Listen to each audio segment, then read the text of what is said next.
ঢাকা মহানগর মহিলা কলেজের সহকারী অধ্যাপক ডক্টর হাসানাত জাহান বলছি। মাই ডিয়ার স্টুডেন্টস, ইতোমধ্যে তোমরা প্রথম লেকচারটি পেয়ে গিয়েছো এবং মনোযোগ দিয়ে করেছো আশা করি।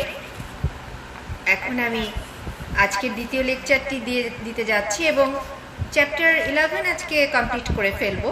খুবই ইম্পর্টেন্ট এবং আজকেই তোমাদের বলতে পারো সোশিওলজি ফার্স্ট পেপার পুরোপুরি কমপ্লিট হয়ে যাবে। সো ডিয়ার স্টুডেন্টস, প্লিজ তোমার খাতা এবং কলম নিয়ে রেডি হও আর গুরুত্বপূর্ণ বিষয়গুলো একটু মনোযোগ দিয়ে শোনো, আশা করি বুঝতে পারবে। চলো আমরা ক্লাসে যাই।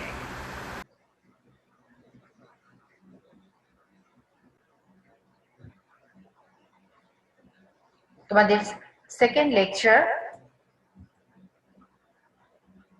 আজকে এই অধ্যায়টি কমপ্লিট করে দিচ্ছি।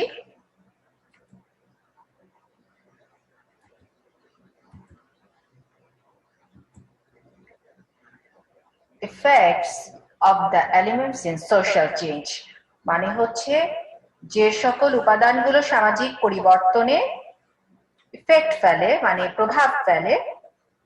আজকে আমরা সেগুলোই আগে পড়বো। প্রথমেই পড়বো যে সামাজিক পরিবর্তনে যে উপাদানগুলোর প্রভাব। কিছুটা এর আগের ক্লাসে আমরা শুরু করেছিলাম। তো যে যে উপাদানগুলো তোমার সামাজিক পরিবর্তনে, যে কোনো সামাজিক পরিবর্তনে প্রভাব ফেলে, তার মধ্যে অন্যতম হচ্ছে মনে করো বায়োলজিক্যাল ফ্যাক্টরস, যেটা জৈবিক উপাদান।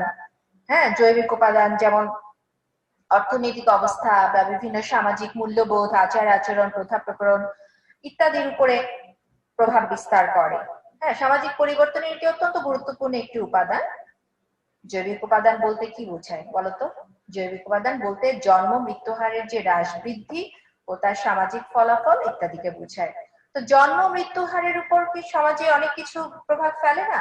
জনসংখ্যা যে সমাজে দ্রুত বৃদ্ধি পায় সেখানে একরকম অবস্থা, আর্থিক অবস্থা বা একভাবে সামাজিক পরিবর্তন ঘটে।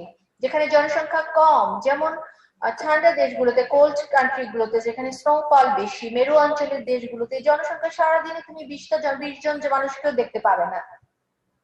হ্যাঁ, সেই ডেনমার্ক বলতে পারো, দেন আইসল্যান্ড, গ্রিনল্যান্ড, এসব জায়গায় এত কম জনসংখ্যা। তো কম জনসংখ্যা একরকম ইফেক্ট ফেলছে সামাজিক পরিবর্তনে।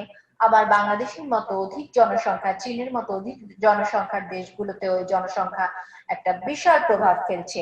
এই জনসংখ্যার হ্রাস বৃদ্ধি, জন্ম মৃত্যু হয় ইত্যাদি জৈবিক উপাদানের মধ্যে পড়েছে। তারপরে আমরা বলতে পারি, ধরো যে পয়েন্টটি আছে টেকনোলজিক্যাল ফ্যাক্টরস বা প্রযুক্তিগত উপাদান। এটা আর বলার অপেক্ষা রাখে না। তোমরা এখন এই বয়সে সবাই হাতে হাতে ফোন পেয়ে গিয়েছো, প্রায় সবাই। দু একজন হয়তো এখনো পাওনি, বা তোমাদের ল্যাপটপ আছে, কম্পিউটার আছে। আর আমি প্রথম কখন ফোন পেয়েছি জানো? আমি তোমাদের এই কলেজে টিচিং এর আগে আমি সেন্ট্রাল উইমেন্স ইউনিভার্সিটির টিচার ছিলাম, এবং আমি জবে যখন ঢুকি তখনও আমার ফোনগুলো আসতো আমার মায়ের ফোনে। আমার নিজের কোনো মোবাইল ফোন ছিল না, মায়ের ছিল। হ্যাঁ, মাকেও তখন নতুন কিনে দেয়া হয়েছে। তো আমার নিজস্ব কোনো ফোন ছিল না। প্রায় 1-2 বছর চাকরি করার পরে আমি একটি মোবাইল ফোন পেয়েছি। আর তোমরা এখন মাত্র উচ্চ মাধ্যমিক পড়ছো। এই বয়সে আমাদের টিএনটি ফোন ধরারও কোনো পারমিশন ছিল না, বাসার বড়রা ফোন ধরতেন। তো এভাবে প্রযুক্তি পরিবর্তন কতটা সামাজিক পরিবর্তন ঘটিয়েছে সেটা আর বলার অপেক্ষা রাখে না। তোমরা বুঝতে পারছো, তোমাদের নিজেদের দিকে তাকালেই তোমরা বুঝতে পারবে। এছাড়া এই গেল, এরপরের পয়েন্টটা ধরো বলতে পারো যে কালচারাল ফ্যাক্টরস, বিশাল ব্যাপার একটা। সাংস্কৃতিক উপাদান কি করছে? যে কোনো কালচার, এক সময় বিয়ে কিভাবে হতো, বিয়ের প্রোগ্রাম কিংবা যে কোনো সংস্কৃতি, আর এখন কিভাবে হয়। গ্রামের বিয়ে কখনো দেখেছো কিনা জানি না, একসময় গ্রামের বিয়েগুলো অনেক মজার হতো, কাদা ছোড়াছুড়ি, রং ছোড়াছুড়ি এটসেট্রা করা হতো। হ্যাঁ, জুতো চুরি থেকে শুরু করে অনেক দিন ধরে নানা রকম কালচার হতো। শহরের আবার এক অন্যরকম হয়, এবং 10 বছর আগে, 5 বছর আগেও বিয়ের কালচারের যে ট্রেন্ড ছিল এখন তার অনেক কিছু চেঞ্জ হয়ে গিয়েছে। হ্যাঁ, আমরা যখন ছোট ছিলাম 31st নাইট নিয়ে আমাদের কোনো মাথা ব্যথা ছিল না, বাট এখন তোমাদের কিন্তু অনেক বেশি পরিকল্পনা করো 31st নাইটে তোমরা কি করবে। তো সাংস্কৃতিক এই উপাদানগুলো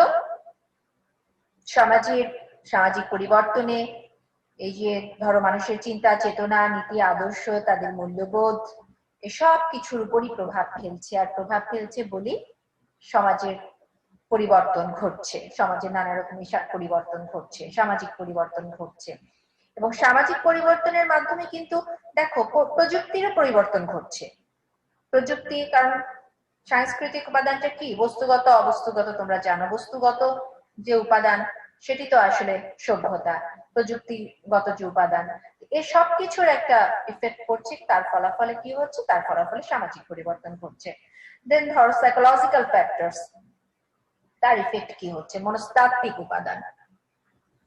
হ্যাঁ, সামাজিক পরিবর্তনের এই মানুষের চিন্তা চেতনা আশা আকাঙ্ক্ষা আবেগ অনুভূতি, মনে করো তাদের যে প্রকাশভঙ্গি, তাদের নানা রকম দৃষ্টিভঙ্গি, তাদের মূল্যবোধ, এসব মনস্তাত্ত্বিক উপাদানের মধ্যে পড়ে।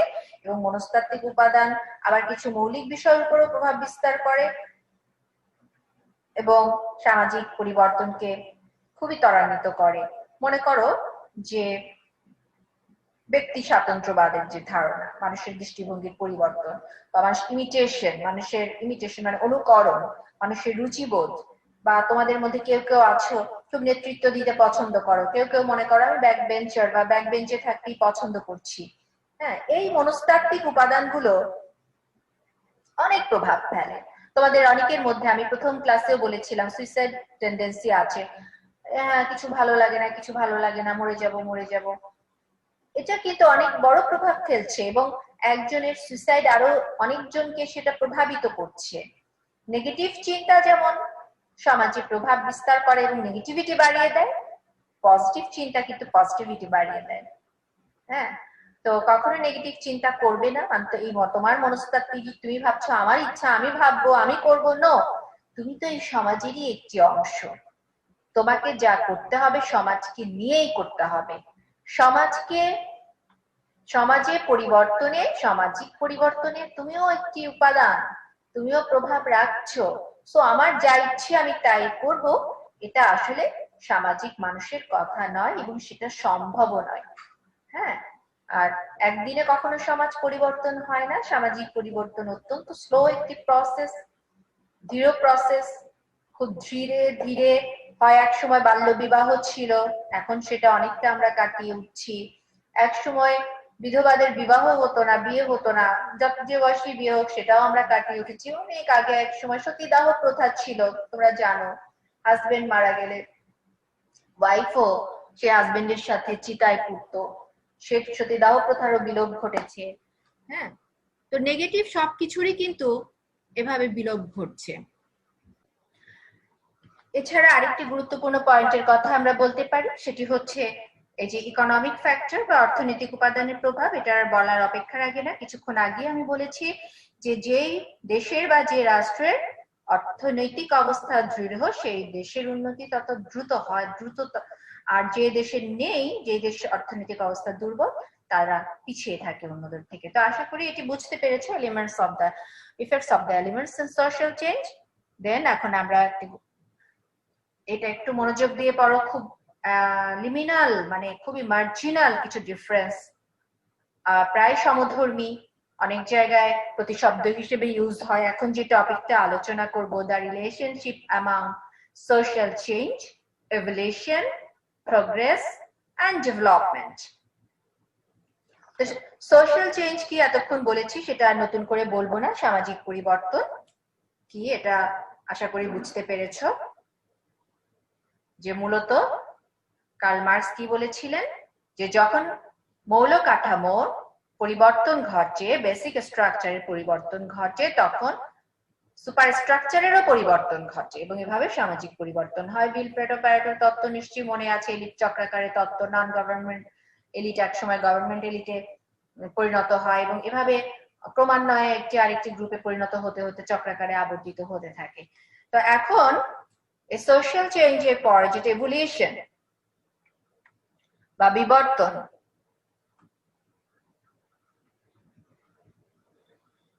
এই যে এভলিউশন বিবর্তনটা কি?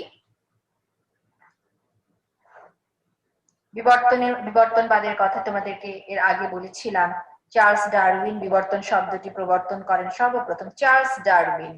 হ্যাঁ, তিনি বলেছিলেন সার্ভাইভাল অফ দ্য ফিটেস্ট, যোগ্যতমের জয়। যিনি যোগ্যতম তার জয় অবশ্যম্ভাবী।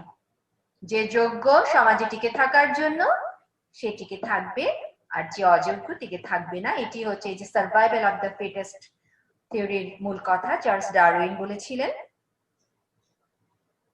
এবং এই ডারউইনের থিওরি সমাজবিজ্ঞানী হার্বার্ট স্পেন্সার খুব দারুণ ভাবে গ্রহণ করেছিলেন। এই ল্যাটিন শব্দ ইভলভেয়ার থেকে এভলিউশন শব্দটি এসেছে, যার অর্থ হচ্ছে বিকাশ সাধন বা উন্মোচন। বিবর্তন মূলত একটি অতি ধীর পরিবর্তন, যা সময়ের পরিক্রমায় ধীরে ধীরে ধীরে ধীরে পরিবর্তিত হয়। একটা মজার কথা শোনো, অনেক হুজুর হয়তো তোমাদেরকে বলবে যে বিজ্ঞানীরা বলে মানুষ আগে বানর ছিল, বানর থেকে মানুষ হয়েছে। কথাটি কিন্তু ওই হুজুরের বোঝার ভুল। কখনো কোনো বিজ্ঞানী বলেনি যে একটি বানর ঘুমিয়েছিল, ঘুম থেকে উঠে দেখে সে মানুষ হয়ে গিয়েছে। এটা কিন্তু কখনো কোনো সায়েন্টিস্ট বলেনি। তাহলে কি হয়েছে? একই প্রজাতির তারা এটিই বলেছেন। এবং বিবর্তন প্রক্রিয়ায় এই কর্ডাটা পর্বের একটি প্রজাতি হয়েছে হোমো স্যাপিয়েন্স বা মানুষ। তোমরা যারা একটু সায়েন্স পড়েছো তারা আমার কথা নিশ্চয়ই বুঝতে পারছো, আর যারা পড়োনি তারা শুনে রাখো। অবশ্যই একটু বেসিক সায়েন্স, এটা ক্লাস 7 এতেই পড়ার কথা, যে হোমো স্যাপিয়েন্স 10টি পর্ব, যে বিজ্ঞানীরা 10টি পর্বের কথা বলেছেন প্রাণীর, অ্যানিলিডা, আর্থ্রোপোডা, গাইনোডার্মাটা, এই কিছু কিছু আমারও মনে আছে। এই যে 10টি পর্বের একেবারে লাস্টে হচ্ছে কর্ডাটা পর্ব, তার মধ্যে হোমো স্যাপিয়েন্স মানুষের বৈজ্ঞানিক নাম। তো ক্রমান্বয়ে পরিবর্তনের সাথে সাথে, যেমন ধরো দেখো জেব্রা, ঘোড়া, গাধা দেখতে কিন্তু একই আকৃতির, কাছাকাছি আকৃতি। তো কাছাকাছি আকৃতির প্রাণীগুলো মূলত একই পর্বে এবং পরিবর্তনের ধারায় বিবর্তনের ধারায় এক একটি এক এক পর্যায়ে এসে পৌঁছেছে। বিবর্তন আসলে এমন একটি প্রক্রিয়া যা শেষ পর্যন্ত নতুন কিছু উৎপাদন করে, কিন্তু যার পরিবর্তনের মধ্যে একটি কন্টিনিউটি থাকে। আর বিবর্তন প্রক্রিয়া যে কতটা ঠিক, সার্ভাইভাল অফ দ্য ফিটেস্ট, তার একটি উদাহরণ আমি দিতে পারি। তোমরাও জানো ডাইনোসরের নাম তোমরা শুনেছো, তার ছবি দেখেছো, ফসিলের মাধ্যমে তার কাল্পনিক ছবি দেখেছো। সেই ডাইনোসর কিন্তু পৃথিবী থেকে একেবারে রিমুভ হয়ে গিয়েছে। ওই যে survival of the fittest, survive করতে পারেনি পৃথিবীর বুকে, তাই তারা ভ্যানিশ হয়ে গিয়েছে। তাহলে আমরা এই বিবর্তনবাদকে কি বলতে পারি? যে বিবর্তনবাদ হচ্ছে একটি ধীর পরিবর্তনের প্রক্রিয়া, যা ধীরে ধীরে পরিবর্তিত হয়, যা সময়ের পরিক্রমায় পরিবর্তিত হয়। হার্বার্ট স্পেন্সার আবার 3 ধরনের বিবর্তনের কথা বলেছেন। একটি হচ্ছে জৈব বিবর্তন, আরেকটি হচ্ছে অজৈব বিবর্তন, এবং আরেকটি হচ্ছে অতি জৈব বিবর্তন। জৈব বিবর্তন মানে হচ্ছে জীব জগতের যে পরিবর্তনটা হয় সেটা। জড় জগতের বিবর্তন ও সামাজিক বিবর্তনকে তিনি অজৈব বিবর্তন এবং অতি জৈব বিবর্তন বলেছেন।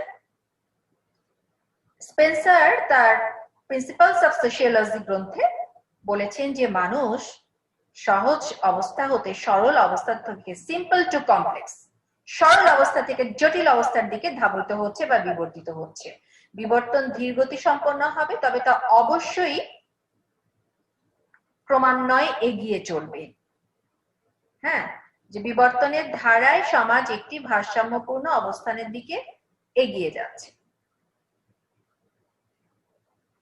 আর ডুরখেম বলেছেন কি, সমাজ বিবর্তন হচ্ছে বা সামাজিক বিবর্তন হচ্ছে যান্ত্রিক পর্যায় থেকে জৈবিক পর্যায়ে উত্তরণ। তোমাদের কি যান্ত্রিক সংহতি আর জৈবিক সংহতির কথা মনে আছে? দুটো মনে না থাকলে তোমরা এমিল ডুরখেমের কথা বুঝবে না। এমিল ডুরখেম 2 ধরনের সলিডারিটি বা সংহতির কথা বলেছিলেন। একটি হচ্ছে যান্ত্রিক সংহতি, আরেকটি হচ্ছে জৈবিক সংহতি। যান্ত্রিক সংহতির নামে যন্ত্র হলেও জাস্ট কম্পারিজনটা যন্ত্রের সাথে। যন্ত্র, একটি যন্ত্রকে তুমি যেমন যেটাই সফটওয়্যারে লোড করে দেবে সেই যন্ত্রটি সেই কাজই করবে। একটি যন্ত্র একটি কাজই করবে, বা যেটা আপলোড করা আছে তার হার্ডওয়্যারে সেই কাজটি করবে, তার নিজের ইচ্ছায় কোনো কাজ করতে পারবে না। যন্ত্র বলে না, যান্ত্রিক গলা, ইস আমি যন্ত্র হয়ে গেলাম, রোবট হয়ে গেলাম, মানে একঘেয়েমি, এক ধরনের কাজ করে যাচ্ছি। এমিল ডুরখেম আদিমকালে মানুষের মধ্যে যে সংহতি বা সলিডারিটি ছিল সেটিকে বলেছেন যান্ত্রিক সংহতি, মেকানিক্যাল সলিডারিটি। মেকানিক্যাল সলিডারিটি কেন? একটি যন্ত্র যেমন একঘেয়ে কাজ করে থাকে, আদিমকালের মানুষও সবাই তাদের মধ্যে অকুপেশনের বিভিন্নতা ছিল না বললেই চলে। যখন তারা পশু শিকার করতো সবাই মিলে পশু শিকার করতো, একই কাজ করতো। যখন কৃষি কাজ করতো একই সাথে কৃষি কাজ করতো। যখন শিকার করতো হান্টিং এন্ড গ্যাদারিং সোসাইটিতে, তখন একই সাথে সবাই করতো। কাজের বা কর্মের বা অকুপেশনের ভেরিয়েশন ছিল না। কিন্তু বর্তমানে যে সংহতিটা, তাকে এমিল ডুরখেম বলেছেন জৈবিক সংহতি। জৈবিক সংহতি কেন বলেছেন? একটা উদাহরণ দিই, তোমার মানব দেহে, একটি জীবের দেহে এক একটি অঙ্গ এক একটি কাজ করে, তাই না? হাত একটা কাজ করে, পা একটা কাজ করে, মুখ একটা কাজ করে, লেজ একটা কাজ করে। এক একটি অঙ্গের কাজ এক এক রকম, বিভিন্নতা আছে।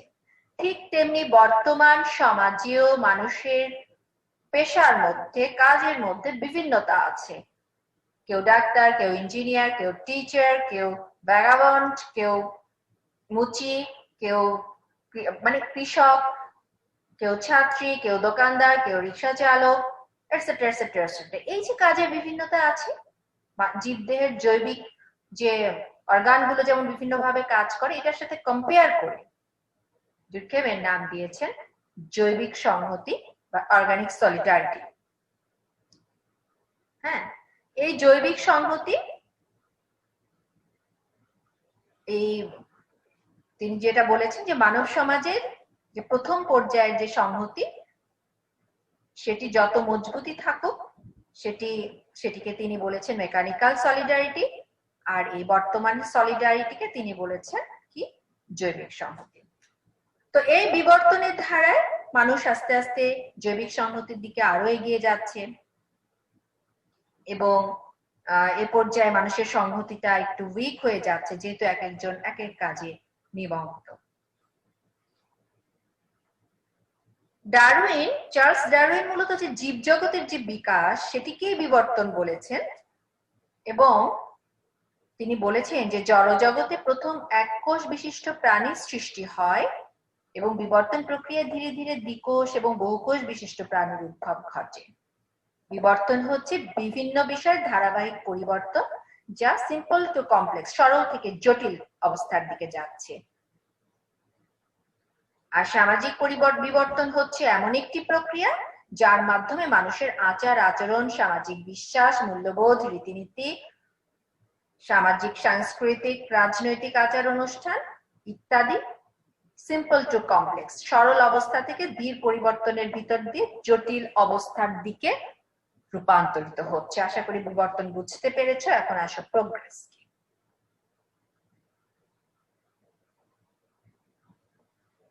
প্রোগ্রেস বা প্রগতি। Social progress means social change of a desirable nature, মানে হচ্ছে কাঙ্ক্ষিত বা বাঞ্ছিত যে পরিবর্তন, সেটি হচ্ছে সামাজিক প্রগতি। প্রগতি আর ডেভেলপমেন্টের কিন্তু খুব সামান্য পার্থক্য, খুব স্ট্রং কোনো পার্থক্য নেই, খুব সামান্য পার্থক্য। আবারও বলছি, social progress means social change of A desirable nature, অর্থাৎ কাঙ্ক্ষিত বা বাঞ্ছিত যে পরিবর্তন, সেটি হচ্ছে সামাজিক প্রগতি। প্রগতিকে মার্ক করতে মূলত দুটো জিনিসের প্রতি আমাদের খেয়াল রাখতে হবে। এটি হচ্ছে টার্গেট বস্তুর যে প্রকৃত রূপ বা স্বরূপ বা প্রকৃত রূপ, এবং এই টার্গেট বস্তুর দূরত্ব। মনে করো তোমার লক্ষ্য ঢাকা ইউনিভার্সিটিতে চান্স পাওয়া, কিন্তু তুমি এখন কোথায় আছো পড়াশোনার? তুমি কি ঢাকা ইউনিভার্সিটিতে চান্স পাওয়ার মতো পড়ছো এখন? আগে তোমাকে উচ্চ মাধ্যমিকের রেজাল্ট ভালো করতে হবে। তো তুমি যদি টার্গেট ঠিক রাখো, টার্গেটের সাথে তোমাকে এগিয়ে যেতে হবে। এই টার্গেট আর তার দূরত্ব, এটার পরিমাণ করলেই প্রগতির পরিমাপটা করা যেতে পারে। অগাস্ট কোত কে বলো? সমাজ বিজ্ঞানের জনক, তোমরা সবাই জানো অগাস্ট কোত। এই মানব চিন্তার ক্রমরূপান্তরকেই প্রগতি বলেছেন। মানব চিন্তার, হ্যাঁ, মানুষের চিন্তার, মানব চিন্তার যে ক্রম বিবর্তন বা পরিবর্তন, তাকেই তিনি সোশ্যাল প্রগতি বলেছেন। তার মতে প্রগতি হচ্ছে সম্পূর্ণরূপে একটি ইন্টেলেকচুয়াল অগ্রগতির উপর নির্ভর করে আছে, সম্পূর্ণরূপে ইন্টেলেকচুয়াল বা বুদ্ধিবৃত্তিক অগ্রগতির উপর নির্ভর করছে। এবং তিনি এই বুদ্ধিবৃত্তিক অগ্রগতির স্তরকে 3টে স্তরে চিহ্নিত করেছেন: থিওলজিক্যাল, মেটাফিজিক্যাল এবং পজিটিভিজম বা সায়েন্টিফিক স্টেজ। লাস্টের স্টেজটা মানে মানব প্রজাতিটা ছিল এরকম, প্রথমে ছিল থিওলজিক্যাল স্টেজে, ধর্ম কেন্দ্রিক স্তরে, দেন মেটাফিজিক্যাল অধিবিদ্যাগত স্তরে, এবং তারপরে মানুষ এখন পজিটিভিজম বা পজিটিভ যেটা সায়েন্টিফিক স্টেজে পদার্পণ করেছে। আসলে এক কথায় তাহলে আমরা কি বলতে পারি প্রগতি কি? প্রগতি হচ্ছে এগিয়ে যাওয়া, এগিয়ে যাওয়ার নামই হচ্ছে প্রগতি বা প্রোগ্রেস। হ্যাঁ, কোথায় এগিয়ে যাওয়া? সমাজের ঈপ্সিত লক্ষ্যের দিকে এগিয়ে যাওয়া। সমাজ কি টার্গেট করেছে? যেমন বর্তমান সরকার টার্গেট করেছিলেন ডিজিটাল বাংলাদেশ, তারা প্রায় তাদের টার্গেটে পৌঁছে গিয়েছেন। হ্যাঁ, এরকম নানা রকম টার্গেট করে থাকে সমাজ। সেই টার্গেটে বা ঈপ্সিত টার্গেটে এগিয়ে যাওয়াটাই হচ্ছে প্রগতি। প্রগতি আর উন্নয়নের মধ্যে আগেই বলেছিলাম যে পার্থক্য কিন্তু খুব সামান্য। হ্যাঁ, বা বিবর্তন এর মধ্যে তো সামান্যই, তবে বিবর্তন আর প্রগতি ও উন্নয়ন, প্রগতির অনেকটা অল্টারনেটিভ ভাবে উন্নয়ন এবং প্রগতিকে মানুষ ইউজ করে টার্মটাকে। তবে বিবর্তন আর প্রগতির সাথে পরিবর্তনকে এভাবে বলা যায় যে বিবর্তন একটি জৈবিক প্রক্রিয়া যা প্রাকৃতিক নিয়মে সংগঠিত হয়। অন্যদিকে প্রগতি ও উন্নয়নের জন্য মানুষের কি লাগে? মানুষের শ্রম লাগে, জ্ঞান লাগে, সময় লাগে ইত্যাদি। যখন লাগে, সময়, শ্রম, জ্ঞান ইত্যাদির প্রয়োজন হয়, তখন তাকে এই প্রগতি বা উন্নয়ন বলে, প্রগতি এবং উন্নয়ন বলে।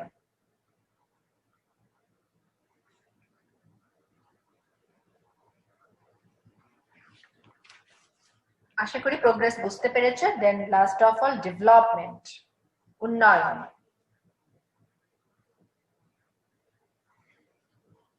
কোন সম্মানিত সমাজবিজ্ঞানী এই প্রোগ্রেস এবং ডেভেলপমেন্টকে একই টার্মে ইউজ করেছেন। এমনকি অক্সফোর্ড ইংলিশ ডিকশনারিতেও বিবর্তন বা এই তোমার এভলিউশন এবং ডেভেলপমেন্টের মধ্যে তেমন কোনো পার্থক্য দেখানো হয়নি। এই অভিধান অনুসারে এই যে গ্র্যাজুয়াল আনফোল্ডিং বা ক্রম যে উন্নয়ন, ক্রম উন্মোচন বা ক্রমে ক্রমে ভাঁজ খোলা, হ্যাঁ, বা ক্রম বিকাশ, সেটিকেই বলেছেন এই যে অনেক ডেভেলপমেন্ট অর্থে ব্যবহার করেছেন। সমাজ বিজ্ঞানীগণ কি বলেছেন? অর্থনৈতিক সীমানার বাইরে এসে উন্নয়নের বা ডেভেলপমেন্টের সামাজিক উপাদানগুলো, যেমন মানুষের মাথাপিছু আয় বৃদ্ধি, মাথাপিছু শক্তি ব্যবহার বৃদ্ধি, জীবনযাত্রার মান উন্নয়ন এবং কৃষিক্ষেত্রে, শিক্ষাক্ষেত্রে, ব্যবসা ক্ষেত্রে, চিকিৎসা ক্ষেত্রে ইত্যাদিকে মানদণ্ড হিসেবে ব্যবহার করেছেন। সমাজের যে সার্বিক বিকাশ ও প্রগতিকে বোঝানোর জন্যই এই উন্নয়ন বা ডেভেলপমেন্ট প্রত্যয়টি মূলত ব্যবহার করেছেন তারা। সমাজের বিকাশ এবং প্রগতিকে বোঝানোর জন্য এটিকে একটি টার্ম হিসেবে ব্যবহার করেছেন। আর আধুনিক সমাজতাত্ত্বিকগণ ইন্ডাস্ট্রিয়াল সোসাইটি এবং রুরাল সোসাইটি, এই দুই সোসাইটির মধ্যে ইন্ডাস্ট্রিয়াল মানে শিল্পায়ত সমাজ এবং গ্রামীণ সমাজ, এই সমাজ দুটির মধ্যে পার্থক্য নির্দেশ করার জন্য এই যে আধুনিকীকরণ প্রক্রিয়াকে বোঝানোর জন্য ডেভেলপমেন্ট প্রত্যয়টি ব্যবহার করেছেন। তাহলে আমরা বলতে পারি উন্নয়ন সমান সমান আত্মজীবিকা নির্বাহ প্লাস আত্মসম্মান প্লাস অধীনতা থেকে মুক্তি। এটা কার কথা? আমার কথা নয়, এটা হচ্ছে ইকোনমিস্ট তিনি টোডারোর কথা। সো আমরা এখন তাহলে কিভাবে বলতে পারি ডেভেলপমেন্টের কনক্লুশনটা কিভাবে টানতে পারি?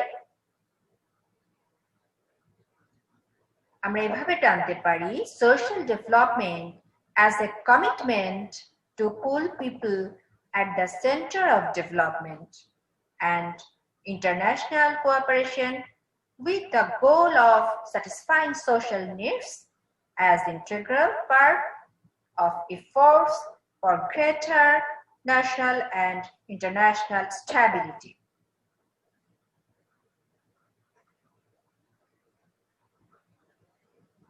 সামাজিক যে পরিবর্তন, সোশ্যাল চেঞ্জ এবং এই ডেভেলপমেন্ট যদিও পাশাপাশি সম্পর্কযুক্ত, তারপরে আমরা একটা মার্জিনাল কিন্তু পার্থক্য টানতে পারি। কারণ সামাজিক যে উন্নয়ন, ডেভেলপমেন্ট মানেই কিন্তু পজিটিভ পরিবর্তন। হ্যাঁ, সামাজিক পরিবর্তন, সব পরিবর্তন কিন্তু পজিটিভ না। সামাজিক পরিবর্তন বলতে আমরা কোনো সমাজের মানে পুনর্গঠন বা বলতে পারি যে রূপান্তরিত হচ্ছে এই অবস্থাকে বলতে পারি। অন্যদিকে এই ডেভেলপমেন্ট বলতে, সামাজিক সোশ্যাল ডেভেলপমেন্ট বলতে সমাজের অপেক্ষাকৃত উন্নততর অবস্থায় বোঝায়। আবারও বলছি, সামাজিক পরিবর্তন এবং ডেভেলপমেন্টের মধ্যে পার্থক্য কি? সামাজিক পরিবর্তন পজিটিভ এবং নেগেটিভ দুটোই হতে পারে এক কথায়, আর ডেভেলপমেন্ট সবসময় পজিটিভ। ডেভেলপমেন্টটা হচ্ছে অলওয়েজ পজিটিভ। পজিটিভ পরিবর্তন না হলে তাকে ডেভেলপমেন্ট বলা যায় না। তো আশা করি তোমরা বুঝতে পেরেছো এটা খুবই মার্জিনাল কিছু পার্থক্য রয়েছে। উপরন্তু অনেকেই সেম হিসেবে ইউজ করেছেন টার্ম গুলো। হ্যাঁ, সামাজিক পরিবর্তন বলতে কি, তাহলে সমাজের পুনর্গঠনকে বোঝায় বা সমাজের রূপান্তরকে বোঝায়। আর সামাজিক বিবর্তন বলতে কোন সমাজ বা বস্তুর ক্রমান্বয়ে বিকাশের দিকে অগ্রসর হওয়াকে বোঝায়। আর এই বিকাশটা কখন ঘটে? যখন মানুষ বা কোনো কিছু সার্ভাইভ করতে পারে সেই সোসাইটিতে, সার্ভাইভাল অফ দ্য ফিটেস্ট, যোগ্যতমের জয়। আর সামাজিক প্রগতি কি, প্রোগ্রেস কি? সামাজিক প্রগতি হলো কোন সমাজের যে আশানুরূপ পরিবর্তন। আশানুরূপ, একটু খেয়াল করো, সামাজিক উন্নয়ন আর প্রগতির মধ্যে একটা মার্জিনাল ডিফারেন্স আছে। সেটা হচ্ছে সামাজিক প্রগতি হচ্ছে কোন সমাজের আশানুরূপ, যেভাবে আশা করছে তার মতো করে পরিবর্তন। আর সামাজিক উন্নয়ন কি? সামাজিক উন্নয়ন হচ্ছে অপেক্ষাকৃত উন্নততর অবস্থা। তাহলে আমরা কিভাবে বুঝাতে পারি? মনে করো ডিজিটাল বাংলাদেশ 2020 সাল যদি টার্গেট করা হয়, তাহলে 2020 সালে যতটুকু আমরা এগোবো ভাবছিলাম, সেই আশানুরূপ পরিবর্তন যদি ঘটে, সেটাকে আমরা সামাজিক প্রগতি বলতে পারি। আর যদি এরকম আমরা বলি যে পরিবর্তন ঘটেছে কিন্তু আশানুরূপ পরিবর্তন ঘটেনি, আমরা টার্গেটে পৌঁছাইনি, টার্গেটের প্রায় কাছাকাছি বা মধ্যবর্তী অবস্থান পর্যন্ত পৌঁছেছি, সেটাকে আমরা সামাজিক উন্নয়ন বলতে পারি। এভাবে আমরা মার্জিনাল যে পার্থক্যগুলো সেটা বোঝাতে পারি।